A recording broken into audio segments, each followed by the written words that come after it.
With the proliferation of cyber threats and the associated risks of data breaches, companies face growing challenges in protecting their data and systems. It is becoming urgent to monitor, identify, and respond to potential cyber incidents within and outside the organization's perimeter. Enter BTTNG, the ultimate solution to protect your business against cyber threats. BTTNG features powerful and customizable information gathering mechanisms on the surface web and the deep and dark web, providing broad and dynamic visibility of potential threats present in the network. BTTNG. Get to know, detect, and respond to cyber threats affecting your business.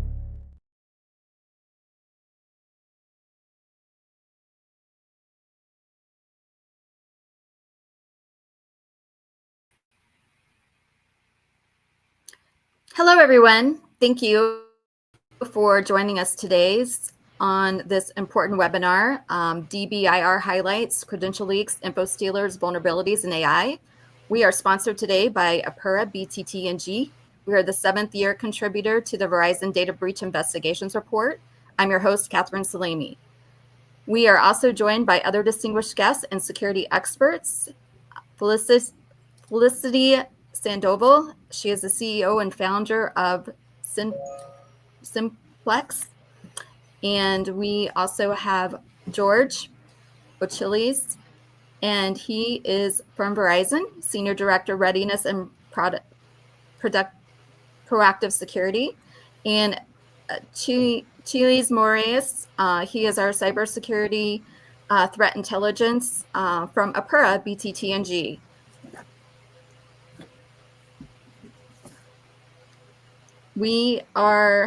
We have a lively discussion, and we are going to be discussing the report from the Verizon data breach and some housekeeping items. If you have any questions, please put them in chat, and we will answer them at the end of the presentation. I'm going to now turn over our call to Anchises, and he's going to start the presentation. Thank you, and have a great day. Hi, everyone. Hi, Kat. Thank you very much for the introduction. I'm Anchises Moraes from Apura, technical lead at Apura. Today we will discuss a little bit about the Verizon data breach incident report, the newest edition that they launched recently on April 24th. First of all, I wanted to say that the Verizon data breach incident report is a very important report in our industry, maybe one of the most relevant one. It has a huge importance in presenting a lot of detailed statistics about the real aspects of security incidents in our industry in general. Also, the DBIR offers you a huge overview on the cyber threat scenario from different perspectives. It has a global coverage. They have listened to, they have analyzed 22,000 incidents, real-world incidents, across 139 countries. So it's a huge scope. And from all these incidents, we can bring a lot of information, a lot of valuable information that help us to better get prepared to incidents, to have a better understanding on the threat environment. So the report is free, so anyone can go to the Verizon website and download the DBIR, download some infographics and additional information. So they really have a really great report with a huge amount of very valuable information. So I invite everyone to download and take a close look at the report. You want to add something, Jorge? Thank you very much, and hello everyone. Thank you for joining. Yeah, like was already stated, right? This our annual report. It's the report. If you've been reading or been in this industry for a while, if you're new to the industry, welcome. Definitely something to see how the global cybersecurity world is. and even a glimpse of what will change next year, because we're going to talk about trends and how to stay ahead of it. I really appreciate being here with the Apura folks, because threat intelligence is a very, very important part of all of this. And as we go through the highlights, I'm going to tell you where you should use threat intelligence and where we use it on a daily basis to be proactive. So thank you again. I look forward to this discussion. Oh, great. Felicita, do you want to add something? Some initial remarks? Well, and welcome, by the way. It's a great pleasure having you here.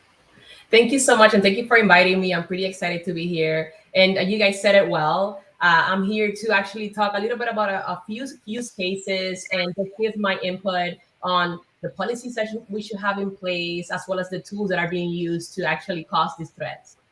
So thank you so much for having me. That's fantastic. It's fantastic. So from our webinar, we are not planning to do a huge review on the entire report, because it's a huge report. And also, Verizon already did a great webinar presenting the main results. But our objective for today, our aim for today, is to present some three specific topics that we selected from the DBIR report, which we think that are very relevant today. First of all, some key statistics and some key news from the use of artificial intelligence, AI, by the cyber criminals and the threat that might represent to the industry.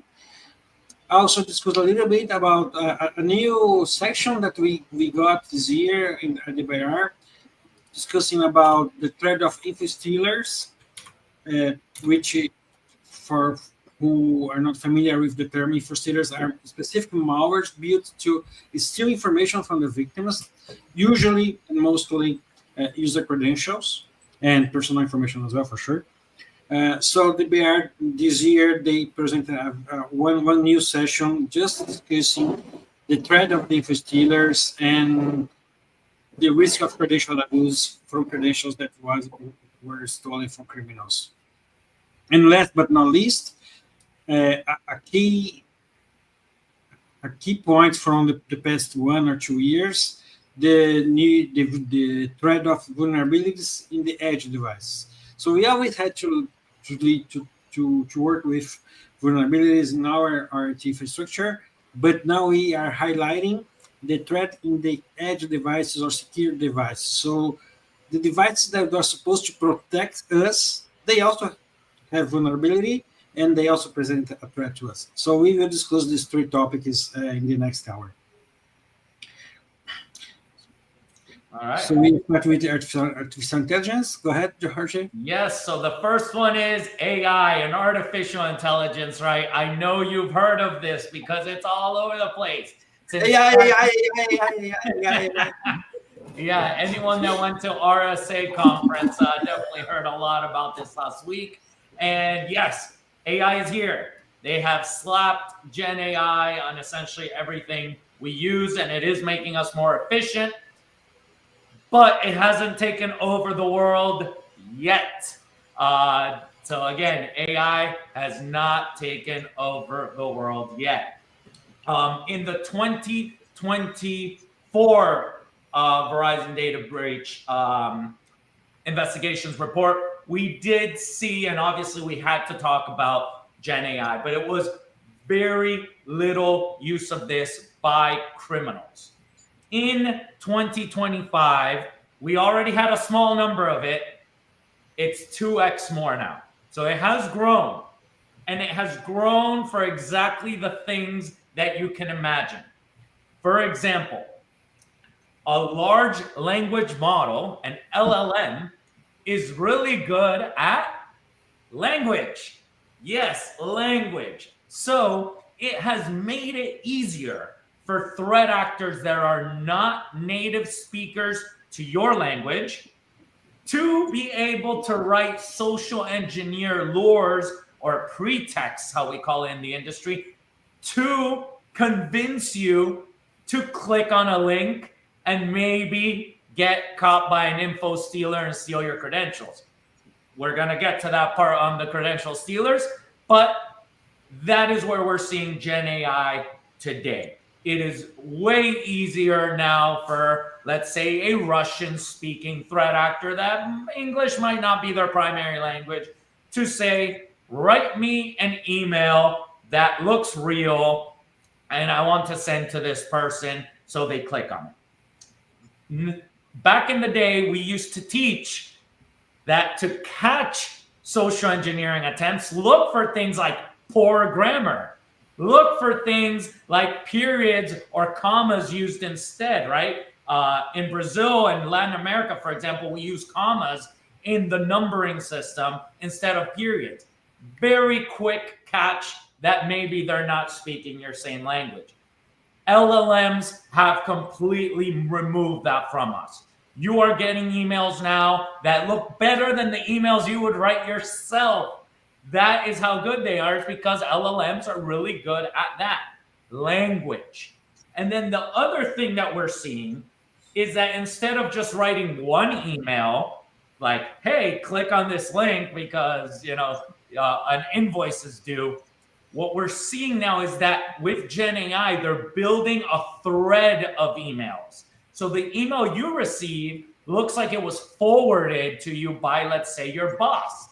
And within that, as you read, it's your boss saying, hey, please do this for the CEO. And then the email under that, which looks legitimate, says, we need to transfer money here. And the email before that. So it looks like it's a thread of emails of everyone that you actually know.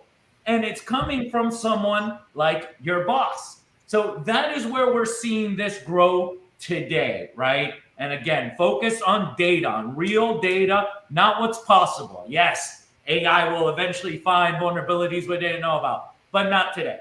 Today, the focus is on leveraging LLMs to build malicious content and target you, mostly in social engineering attacks.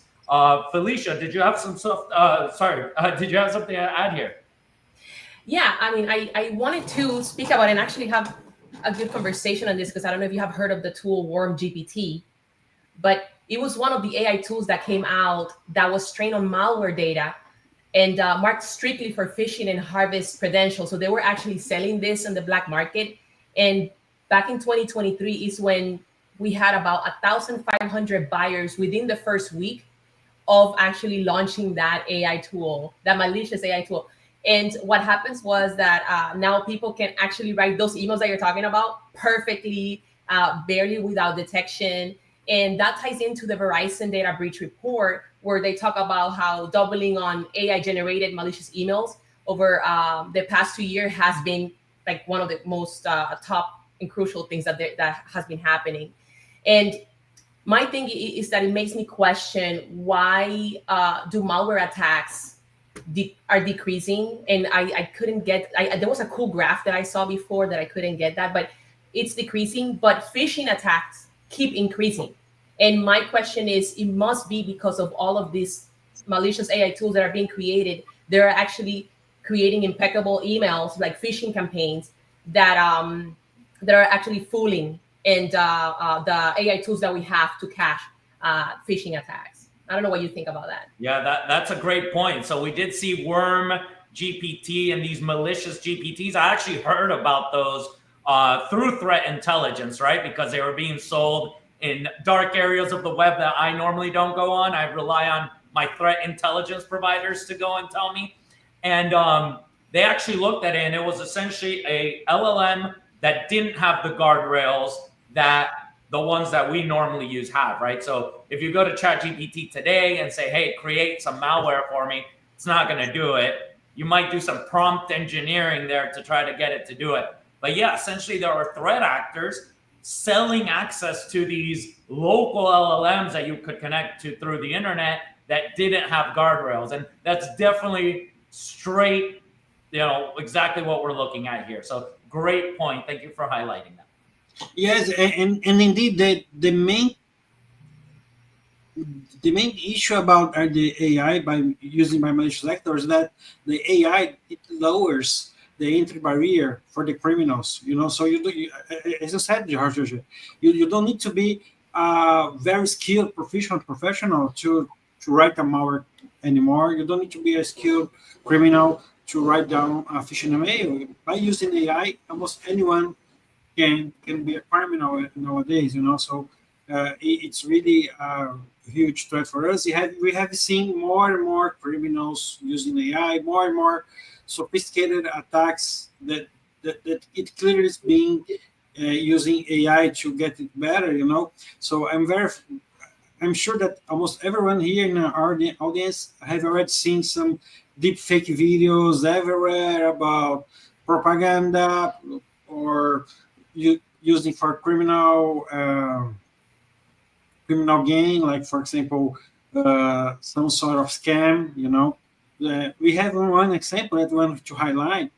It's a criminal tool advertised in criminal forums that pick up one picture of you and create like if it was you moving. So the criminals use this such sort of tools to bypass biometric authentication.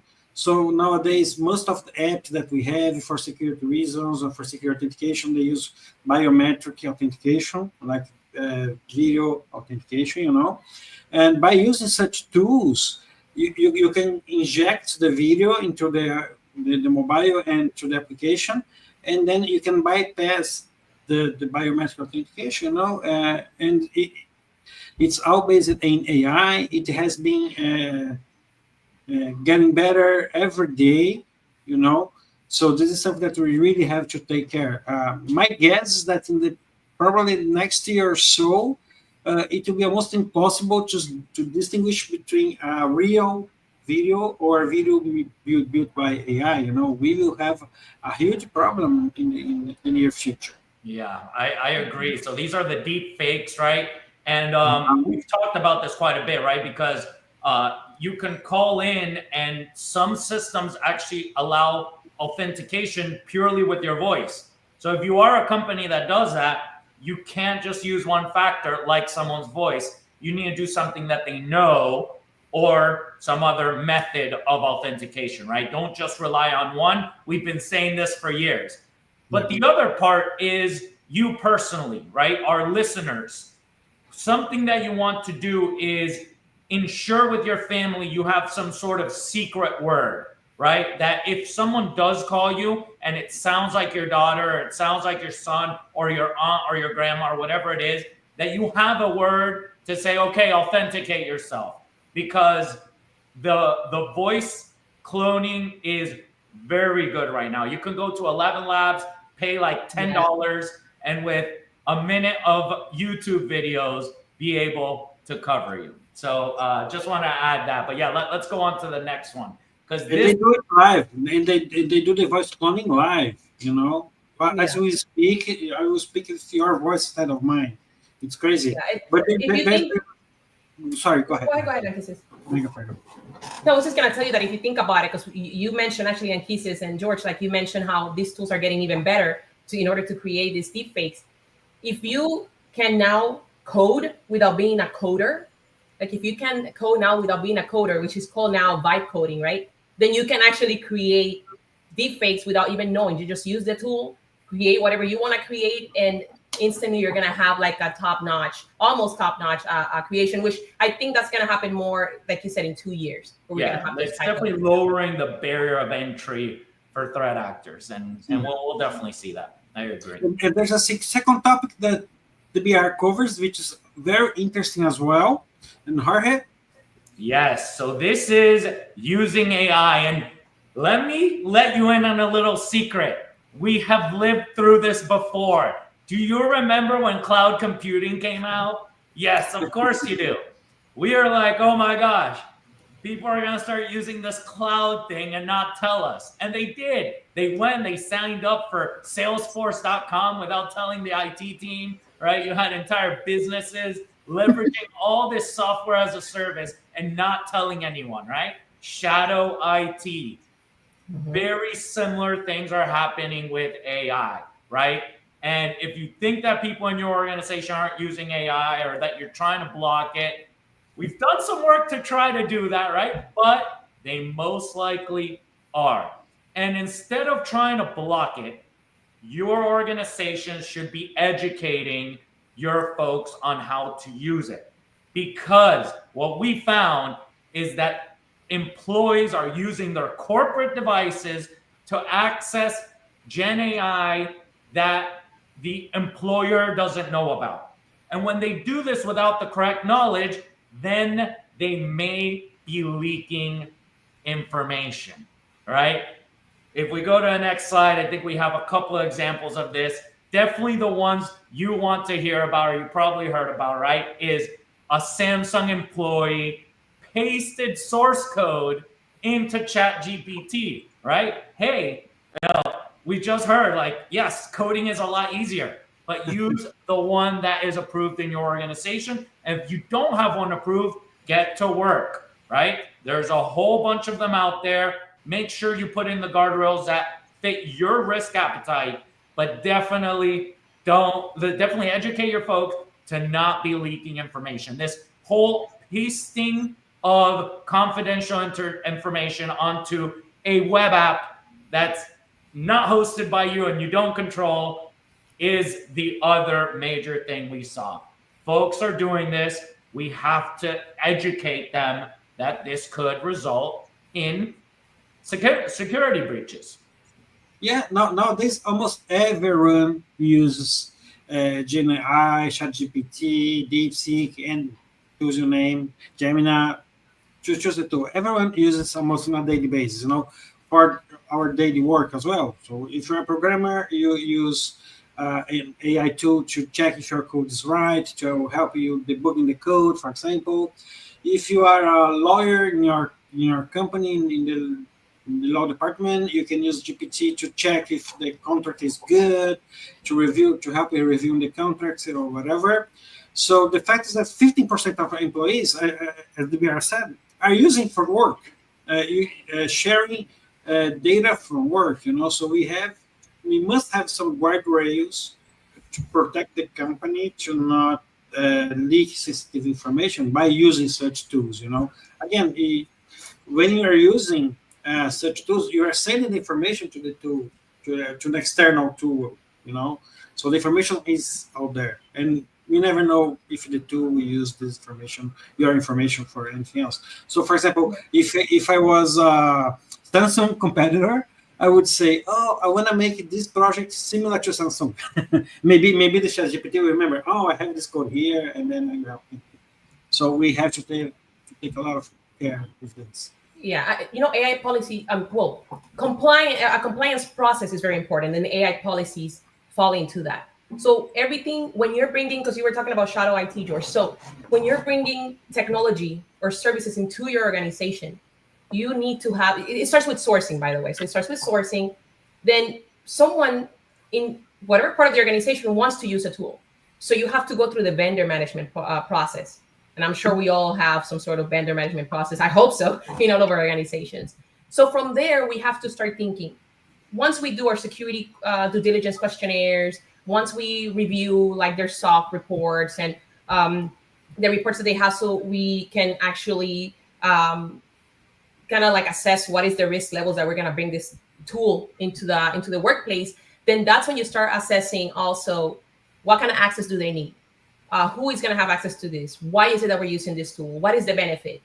Once you have that information in place, you're going to decide, do I need to take this into another level, like another process, which I'm talking about governance process, meaning first we need to have like at least an AI committee in place so they can assess the tool, especially leaders that are that have knowledge about AI and how AI works, to ask the right questions. And then you want to have a governance process where you have at least 3 to 4 major key players, security key players, decision makers in the company that can sit down. For example, you have someone from compliance, someone from legal, someone from privacy, security, to sit down and discuss, hey, this is the level of access that it's going to be taken from this. These are the geographic location that this is going to be accessed, because maybe you have engineers who want to use an AI tool that are like in Europe or they're in the APAC regions. So you want to make sure that you have the security key players to make these decisions, to make sure that we avoid any material impact that this can bring into the organization.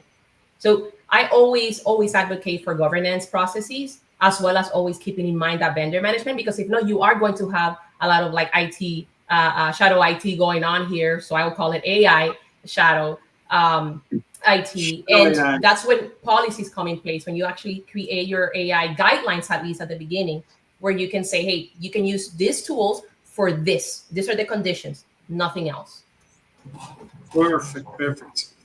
So our next topic, it's also a brand new topic that we got on 2025 DBIR, which are a great discussion on Infostealers and the threat of Infostealers and credential abuse. So again, if you are not familiar, Infostealers are the specific malwares that are built to get into your system, remain silent in your system, just catching every single password that you have, looking for personal information, credit card information, etc., and send to criminals. And all these credentials, they go to criminals, and then later they are sold and shared on criminal forums. So most criminals, they buy the credentials to start hacking into the companies. Okay, so this is a huge ecosystem on credential stealing, sharing, and abusing. So do you want to bring some highlights from the DBIR, Jorge, please? Yep, and this is one that we kind of saw the industry going to, and we'll see our ups and downs, especially as we get to the last topic. But why would you exploit something if you can just log in, right? If you know a username and password, you don't need to be noisy. You can just log in like the real user. And that is where credential abuse and infostealers come in. So the infostealer, as was already explained, malware runs on your system and steals your credentials. It could be your cookies, it could be API keys, it could be just username and password where you're not using multi-factor. The interesting point here in the screenshot we have here is that no device is off limits. You need to be vigilant on all your devices. 30% of this infostealer and credentials were on managed devices. That means your company gives you a laptop. They have security on that laptop. They ensure that they're patching it, that you're running endpoint detection response tools, right? That you have all this security on it. So 30 of these credential or infostealers were found on that. But 40, it's probably corporate devices, usually. Corporate devices, yeah. But 46% were on non-managed devices or non-corporate devices. That's your personal cell phone, your personal computer, your personal iPad or tablet, whatever you're using. And I think that's really what comes up here. And just this week, right? So it wasn't included in this report, but you may have heard of Disney's Slack getting hacked. It was on the news because they actually caught the person that did it and they've arrested them. But the way that this person got in is that they hacked this person through their personal device where they had a password manager. That password manager had credentials to their Disney access, and they were able to move through there. So this person was caught, and because they were caught, we have all the information because they are now in jail and had to testify. But this is exactly what happened. So it's not part of the report because it was cut off before then, but perfect real-time example for you on this one. Yeah. And let me recommend something real quick because this is something that most of us have in our companies, but we need to remember. You have a bring your own device policy. You want to include that in your acceptable use policy. Super important. This is something that we even have to comply with when we get actually audited. So it's important to have that. But not only that, if you want to make it stronger, like a strong security control, you want to implement mobile device management. And this is why, because I was just talking to one of my IT guys, and we were having a conversation. When an employee receives a MacBook, if you use Mac in your company, when you open it, it has Apple Intelligence now. And with Apple Intelligence, you can do so many things. You can actually summarize your emails. And when you summarize your emails, there's email names there. There's email accounts that can be actually embedded in that model. But now you have control in your company to have that off limits. Hey, I'm just going to go ahead and put that off limits. Nobody can use Apple Intelligence. What about your phone? Because if I can actually use my phone to look at my work email, if I can use my phone to go into maybe non-production environments, but I can go to a few tickets and look at them, and I use Apple Intelligence, who's to stop me from that? So very important to have your policies in place and your MDM, your mobile device management, ready. If not, there's going to be a lot of implications. So we have to think outside the box sometimes. Great. We have some figures, some statistics on the real world from our side. Apura is a CTI company. We have a CTI platform, and we monitor dozens of underground forums and credential sharing and malware logs as well. Just last year, we got 6 billion credentials that was leaked and shared on criminal forums. 6 billion is almost one credential per person in the whole world. It's a lot of credentials, you know. And then, so just in 2024, we managed to identify, capture, and share with our customers such huge amount of credentials. And from such credentials, we figured out that almost 50% were corporate username and passwords. You know, so someone at yourcompany.com, for example. So, and the other 50%, hopefully 50% were like personal or generic email accounts like me at Gmail, me at Hotmail, whatever. So yes, corporate credentials has been stolen and shared in criminal forums a lot every day, and they have been used by criminals, by ransomware actors to log in and hack into companies, you know. And also from such 6 billion, 3% of them, we figured out that they're from Infostealers, because there are a lot of credentials being shared that was obtained from leaked databases or leaked information as well, or people sharing key APIs or information on public forums. But at least 3% of them were from our stealers. So these are some statistics that we have and we offer for our customers. And another important topic and view from the credential issue that the DBIR bring us is showing us the difference between how such credentials has been shared across the criminals in criminal forums, or as a sample. For example, if the criminal wants to sell you a database of leaked information, they will show you, for example, a sample of 10, 20 credentials, and then if you want to buy, they will share you the entire database. For example, do you have more comments on that, Jorge?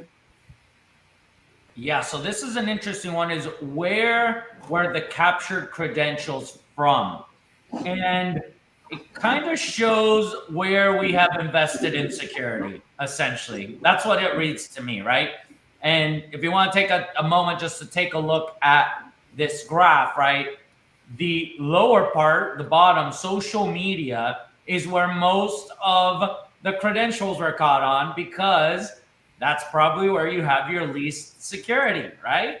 Followed by gaming and streaming services and educational sites. Then once we start talking about things like government sites or your banking site or your crypto exchanges where you have your real money, the number lowers, right? And that is, and kind of just shows, I bet you if we were to look at where we implement MFA, that's going to show, right? So passwords are dead. Hopefully we are moving to multi-factor, or you've already moved everywhere, but where you haven't, this is very important. I bet you, if you think to yourself right now, where do I have the most security on my passwords? Maybe you actually even use a password manager for your crypto and your banking, and maybe your social media password's the same. Maybe you have the same password, and at the end, you just put Facebook or Instagram or Snapchat or TikTok or whatever it is you're using today. I think this is just a wild example of probably the real truth that you all know is real. But yeah, the answer is you start using MFA, or even go passwordless with passkey. And when we talk about end users, it's unfortunately, it's still very common that people reuse their passwords. So the same password that you use from TikTok, you use for Netflix, for your bank accounts, for your corporate network, So we, as security professionals, we must take too much care when handle passwords, Yeah, and it's what you mentioned. We want to use tools like Okta or like 1Password to help us out to like maintain proper, credential hygiene. I like to call it. So another aspect of that though is security training. So I feel like probably most companies have a really strong security awareness training where you have phishing simulations, but it's not enough. I feel like that's not enough. You have to have other elements in place in order to contain these attacks. And I think we have to go then and have some tools in place and available in order for us to counterpart that, security awareness training that we only take once a year or when we start work and then annually thereafter. So we want to actually counterpart by having these different tools like Okta, 1Password, and even threat intelligence tool. Yeah, and just for example, we have this message that we got from a criminal forum that one actor was selling almost 120 different databases that was stolen from companies, So this actor, such topic happens almost every day, every minute on criminal forums. The criminals are always sharing, selling, and buying stolen information to other criminals, So this is just one single example. In this particular case, such criminal, he was selling different databases from different companies, with all of them having PII, personal information included. Some of them has passwords, credentials, or else. So such information are very, very, very valuable for criminals. They have all our personal information. They can create targeted attacks based on such information. And unfortunately, we have database almost every day as well. If you go to any press website, any news website, you see dozens of information about company being hacked, database being leaked, etc. And all of this goes to the hands of the criminals, and they sell to each other. And that's actually something that you can do, right? So your threat intelligence provider can monitor a lot of these dark websites for you and tell you whenever an email address that is for your domain or your company has a leaked credential. This is something that we've done quite a bit. I worked at Citigroup for 10 years before Verizon, and it's something that we had to monitor. We essentially had to watch our customers for them because they're not looking where their personal information is getting.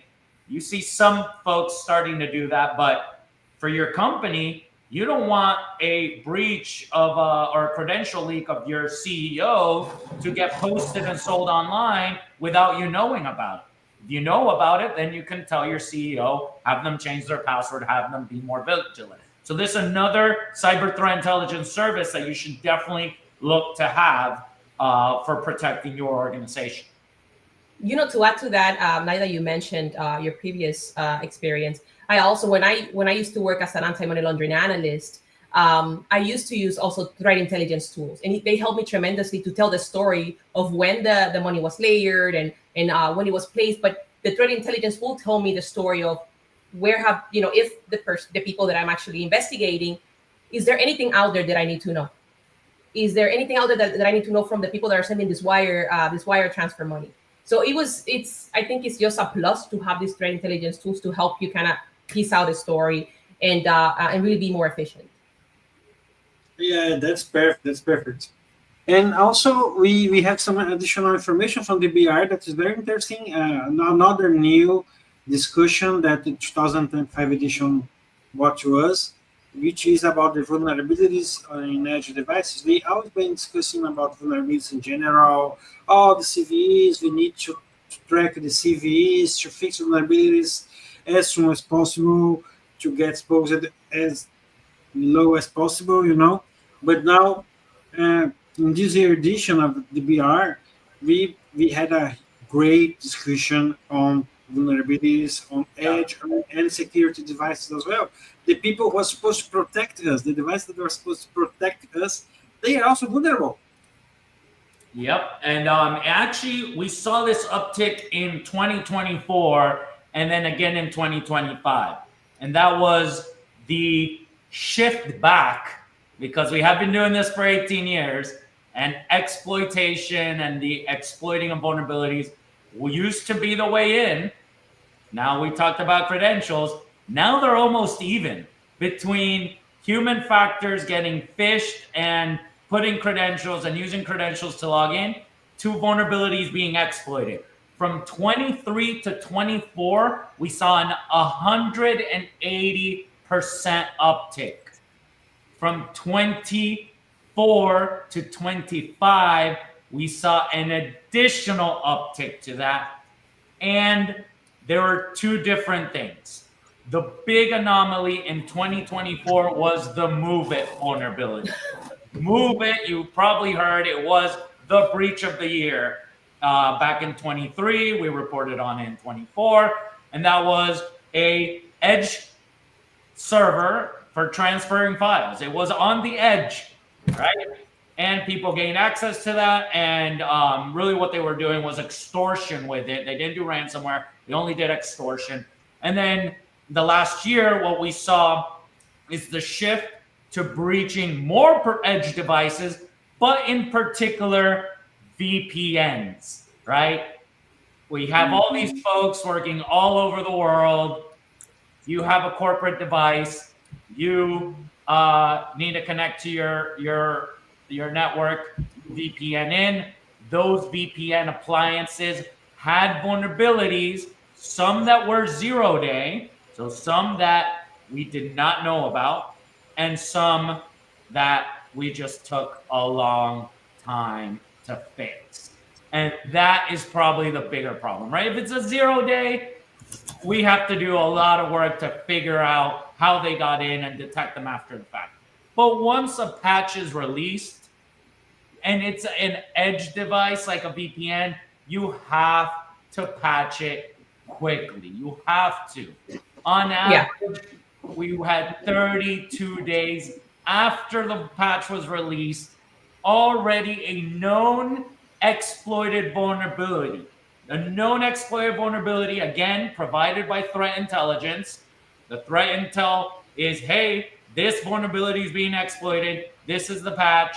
You have to patch that immediately. That is your highest priority for edge devices. And 32 days is not going to cut it. Threat actors are moving way faster than that. So this was it's an area I love and I'm into, because I run the offensive security team at Verizon. And we push for this, right? We want, if something's a known exploit, I need it fixed in hours, not days. But we need all of you to push your companies to do that as well. If not, you're a sitting duck, like we say here in the US. Yeah, and to add to that real quick, you said prioritizing patching it's very important, and also implementing segmentation is critical. So I think both working hand in hand in order for you to kind of create a more safer environment. So I do suggest that in segmentation. But I did wanted to respond to Josie's question. He says, what are the legal deterrents for people to obtain these credentials? I am not a legal expert, so I cannot really give a legal advice or anything like that. But I could say that United States, we do fall under the Computer Fraud and Abuse Act. So anyone that gets caught using or like selling credit cards or information, you could actually go to, you can actually face a serious prison time. So just be aware of that we do have strict laws. Yeah, good point. And one thing that's interesting, we in our industry, we used to say a lot about 0 days. Oh my God, I have a 0 day now here. What can I do, etc. 0 day is, I'm sure that everyone is familiar. It's when you have a vulnerability that's live, has been exploited by criminals, and there's no patch for it. So it's a blue ocean. You can hack any device you want because everyone is vulnerable. There's no way to protect the devices. And Since last year, the year before last, when we have the move it hack, we start talking about the end days, which means we have a vulnerability. We just got a patch, but we didn't have time to update the systems, So the system is still vulnerable. I aim to update this and get it protected, but I didn't have time yet. And now Verizon bring us a new buzzword to our industry, the 32 days vulnerability. We have a huge window of opportunity to criminals. Like you have 32 days. Okay, you hack one company, go have a coffee at the Starbucks, hack another company, have lunch. You don't have to be on worry to hurry to hack a companies, so this is a huge window opportunity for criminals. So this is the huge importance of protecting your systems, unupdated systems, We have a question from a future intern at Verizon. Zachary, shout out and welcome. It says, I'm excited to be interning with Verizon this summer on the network security red team. I'm curious, based on this year's DBIR, what type of threat is most commonly targeted at the network layer, and what should defenders be focused on the most? So if we look through the DBIR, there are a number of different ways in. The primary one, to answer your question, is those web app attacks, right? Everyone has a web application out there. And even with these edge devices, these VPN appliances, a lot of the vulnerabilities, the entry point was through a web app or an API, which then, because they are network appliances, they end up running that code in at the operating system level, offering that remote code execution. Some were, stack-based overflows if we're talking about Avanti, right? It really depends, but we saw them across the board. I think if you change the slide, I think we have a few answers there and a little meme to go along with this answer. It's which vendor is going to have a vulnerability today, right? It was all network devices, right? Fortinet, Citrix, Cisco, Avanti, all of them. It was literally all of them last year. We can't just say one or the other. It was all of them, all of the above. So I'll let my colleagues answer here, but do want to welcome you and excited for you to join Verizon this summer as an intern. Yeah, good point, Jorge. We have seen that the fact is that every network device has a software component. If there's a software, there's a bug. If there's a bug, it's a vulnerability as well. So it's just waiting for someone to figure out this vulnerability and to exploit it. So what we have been seeing in the past years is that criminals are targeting even more and more edge devices and security products as well. We are not used to hear too much about vulnerability on security devices and equipments 5 years ago than we are here nowadays. And it's clear to me that criminals are starting targeting such devices as well. We have two examples that we got we at the Apura we figure out, and we released it by early this year, 2024 year in review report, and we bought two curious statistics. First of all, the CISA's CAV database, which is a list of vulnerabilities that have been exploited by criminals in the wilds. For last year, they had 32 different vulnerabilities that were exploited by criminals in cybersecurity equipments and tools and devices. And other, for example, two ransomware operators, Fog and Akira, they exploited vulnerabilities on Sonical VPN devices to hack in at least 30 different companies during 2024. So we have been seeing for real in the wilds criminals targeting cybersecurity tools and devices to hack into companies. Yeah, I think what I will say about this is just you cannot protect what you don't know. So that's why I think it's important to have a good threat intel and vulnerability monitoring tool in place in order for you to be able to actively catch this early. If not, you're gonna be exploited. That's it. And you cannot protect your company if your security guard in the front door is drunk or it's not. Yeah, one of the problems with all these devices that we're mentioning here is that there is no EDR for them. There is no endpoint detection and response. There is no, agents that we can run on these devices, and that's why threat actors go after them. You're not going to have a log that says a buffer overflow was just exploited and now someone got remote code execution, right? You're not going to have any log. So you have to monitor for what is normal activity. And imagine you have 100,000 employees all connecting a VPN all the time. How do you identify what is normal and then what is different? And that is the other reason folks go after these network edge devices, because we simply just don't have the controls there. So if you hear that there's a known exploited vulnerability for them, you have to patch quicker than 32 days. You need to patch immediately in hours. And I know it takes time because we have a lot of these, but you have to move quickly on them. Yeah, we must have a vulnerability management policy in place and a strong strategy, and even tools to help you updating your systems quickly as quickly as possible. Yeah. Looks like we have another question here. It's good to see some wins and detection times getting faster. Yes, the dwell time has gone down for detecting incidents as the DBIR has grown, which is fantastic. That is a testament to all the work that you all are doing in each of your organizations. We are improving. What tools or strategies are actually making that happen, and how can other organizations keep that momentum going? Well, we always say it's people, process, and technology, right? You need the people is the most important thing.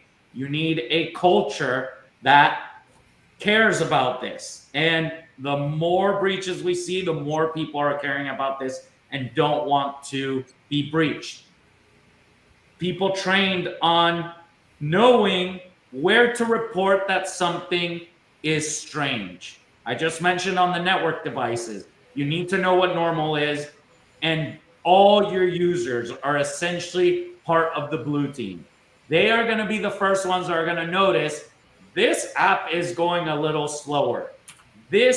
My account keeps getting locked out every morning. Those things and that culture of reporting that are just people and process, not even talking about technology.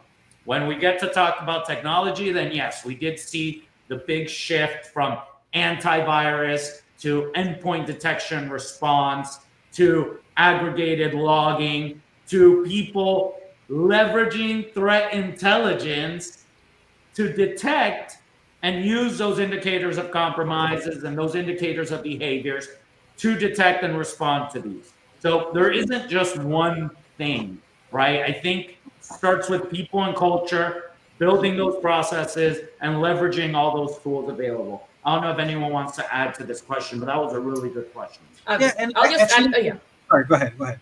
No, just real quick. I just add. You mentioned everything. Anchises, I think you had mentioned the threat and vulnerability policy. We need to have that with our own SLAs. That's actually good. And there's a lot of tools out there, like George said. There's you just have to choose which one caters to you and your organization. But if you wanted to know a few tools, I know Proofpoint has some of the DLP. It's a good DLP tool. But you have to assess first your network and your environment in order to know which of the tools is going to work for you. So just wanted to throw that out there.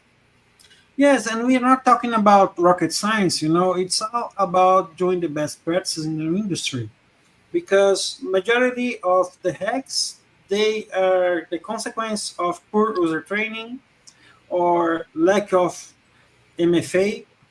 People just using basic username and password credentials with no MFA, or vulnerability devices. I mean, if we just add these three components, we will see almost 99.9% in the hacks being targeted by such causes, So it's all about following basic and well-known best practices. If you can do that, it's very unlikely that you'll be hacked. You can still be hacked if you have a very determined, very specific person targeting your company. It's almost sure that you'll be hacked, because from the defense perspective, we have to be protected about all different sorts of attacks, while the offensive person just have to find one spot. It's sad, but it's true. But the truth that for the majority of the attacks, for the majority of scenarios, if you just do the basic best practices, the ones you can download from CISA, from NIST, from whatever organization you love most, from OWASP, for example. If you just follow the best practices for the majority of attacks, you can be protected. So we are almost close to the top of the hour. We have covered a lot. For the first time in the Apura's history, we will finish our webinar on time, because we usually spend more time talking, etc., etc. But I don't know if we already covered a lot of topics, but if you want to add some additional remarks, comments, suggestions. Yeah, I mean, the DBIR is there for everyone, right? That's why it's free. It's a free download, and it's essentially learning from others' mistakes, right? Unless you're a breach and you contributed, which we appreciate.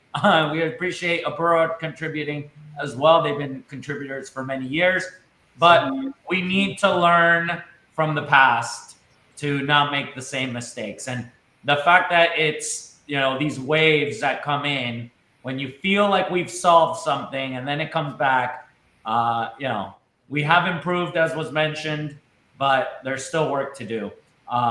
So those are my closing comments. Of course, I want to thank you for inviting me here, and all of you for asking those awesome questions and interacting with us. I'll say something as well. Know what you own. You want to patch fast, and you want to train for your entire organization. And thank you so much also for being for inviting me and for being with like the greatest team here in Apura and with Jorge. Oh yeah, it was amazing 1 hour spent with you, Buff. Thanks, Kat, as well. We had lots of highlights. Again, people, please download the DBIR report. It's free. It's online. Just go to the Verizon website and download it. It has a lot of very valuable information.